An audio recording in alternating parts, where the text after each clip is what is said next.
دلال مرگ مرد. این تیتر روزنامه‌ها بعد از مرگ برادر آلفرد نوبل بود. نوبل کی بود؟ شیمیدان، مخترع 350 تا اختراع و البته خالق دینامیت که خطرناکترین سلاح زمانه خودش بود. وقتی که داداشش میمیره، اشتباهی روزنامه فکر میکنن که خودش مرده و میان تیتر روزنامه رو اینجوری تنظیم میکنن: خالق و دلال مرگ مرد. وقتی آلفرد نوبل این رو میبینه ناراحت میشه، میگه که این اسم اونی نیست که من دوست دارم بعد از مرگ ازم یاد بشه و شروع میکنه به تغییر دادن وصیت‌نامه‌اش و توی وصیت‌نامه‌اش مینویسه که تمام ثروت من رو صرف کارهای صلح‌آمیز توی دنیا بکنین و در نهایت این نوبلی که در حال حاضر داریم میبینیم شکل میگیره. میدونی میخوام بهت چی بگم؟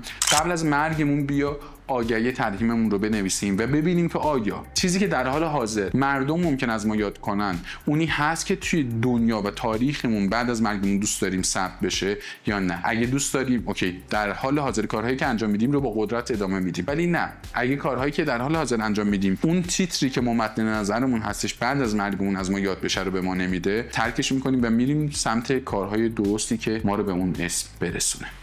ارادت.